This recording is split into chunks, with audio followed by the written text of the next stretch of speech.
Les 24, 25, 26 et 27 avril 2018, Dakar a été la capitale de la diaspora africaine. Pour la première fois de l'histoire, un pays d'Afrique de l'Ouest a accueilli le dialogue de développement par la diaspora, organisé par la plateforme de développement de la diaspora Afrique-Europe ADEPT, en collaboration avec la Direction générale des Sénégalais de l'extérieur et la coordination des associations sénégalaises de la Catalogne. Casque. Dans le cadre idyllique et enchanteur de l'hôtel Savannah, l'élite de la diaspora africaine est venue réfléchir sur les moyens pratiques de contribuer au développement des pays africains. La création d'Adepte jusqu'à en arriver là, c'est aussi des femmes et des hommes qui sont mobilisés très tôt pour faire de cette plateforme aujourd'hui une fierté au niveau européen sur toutes les organisations de la diaspora impliquées dans le développement de leur pays d'origine.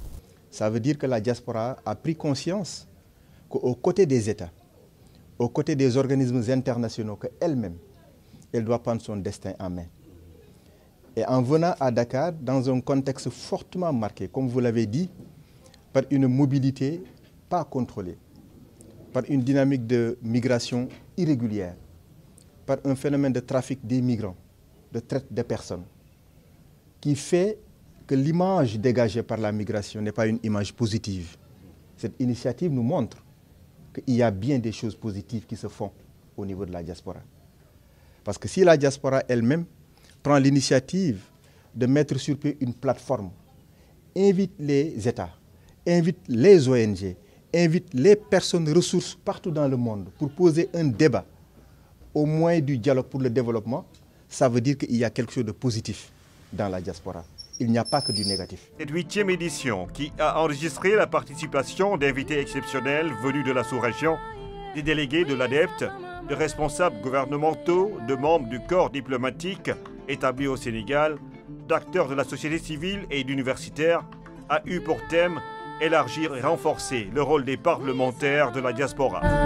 L'objectif pour l'ADEPT étant, par le choix de cette thématique, de renforcer les capacités des 15 députés sénégalais de la diaspora élus le 30 juillet dernier lors des élections législatives. C'est une initiative que nous saluons, enfin quand je dis nous, au nom de tous les 15 députés de la diaspora des 8 départements. Ça prouve aussi la responsabilité qui est la nôtre et les attentes de nos populations respectives. Ce que je retiens de cela, c'est une volonté de nous aider à mieux remplir nos missions, à réussir notre mandat, à aider nos compatriotes qui sont vraiment dans des difficultés extraordinaires en Europe, en tout cas pour le département pour lequel je suis élu, et je suis aussi, notamment aussi en Afrique. Donc ce que j'en retiens, c'est la volonté de nous aider à réussir notre mandat, et puis nous aussi, notre rôle, c'est de participer à l'effort de nous aider afin de pratiquement voir ce que nous pouvons faire pour que nos compatriotes y trouvent leur compte à l'issue de ces 5 ans que nous espérons constructifs pour eux. On note vraiment de la part de la direction des Sénégalais de l'extérieur une volonté de vraiment jumeler nos efforts et pour pouvoir apporter le soutien au niveau des Sénégalais de l'extérieur. Et depuis le début de la législature, ils ont eu à organiser plusieurs séminaires comme ce qui se passe aujourd'hui pour nous aider, pour vraiment nous outiller, à vraiment les aider aussi à régler les problèmes des Sénégalais dans un délai réduit, comme j'ai dit, parce qu'il est facile de trouver des solutions, mais il faut que ce soit des solutions pérennes. Durant ces échanges animés et passionnés, les différents acteurs de la diaspora ont invité les parlementaires de la diaspora à accroître leur proximité avec les habitants de leur circonscription afin de mieux prendre en compte leurs besoins. Les députés sont élus peut-être sur une liste de la diaspora, mais aussi sont des députés des Sénégalais.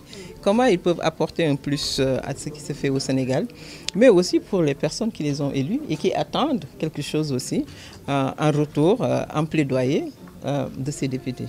Les Sénégalais de la diaspora qui ont élu ces députés à travers 8 départements attendent beaucoup en termes de représentation à l'Assemblée nationale, qu'ils portent les revendications de la diaspora, mais de la manière la plus positive, qu'ils identifient les problèmes cachés elle est posée sur la table. En d'autres termes, il est attendu de ces députés de la diaspora-là de créer un espace de dialogue partout où il n'existait pas et qu'eux, ils apportent une contribution au nom de la diaspora qu'ils représentent. Un député de notre département qui est basé en France, cette personne-là n'a pas les moyens de suivre concrètement, correctement ce qui se passe plus ou moins en Scandinavie. Et il y a plus ou moins les barrières de la langue qui font plus ou moins qu'il faut une contribution efficace de la diaspora en Scandinavie pour que ces personnes-là puissent être efficaces. Sans notre contribution, ces personnes-là ne pourront rien faire. Nous sommes disposés en tant que diaspora à retroucher nos manches, à accompagner ces élus.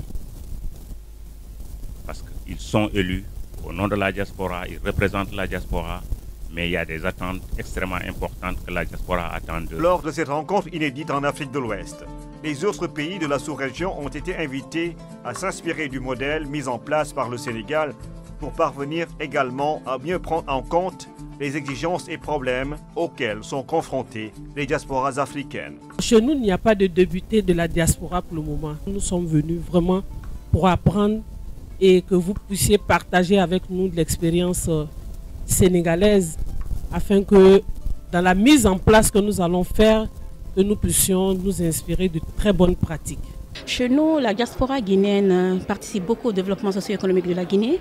Nous pouvons dire que 60% des familles sont soutenues par la diaspora guinéenne. Il y a le canal informel sur lequel la diaspora travaille dans les collectivités décentralisées au niveau d'adduction d'eau, de mosquées, d'écoles. Donc c'est juste que c'est un canal qui n'est pas bien structuré. Le Sénégal, ça va être un exemple pour nous et ça dépendra du contenu que le Sénégal donnera au rôle de la représentativité de la diaspora au niveau de l'Assemblée nationale qui pourra inciter les autres pays à faire de même. On a besoin que tous les États africains prennent exemple sur le Sénégal.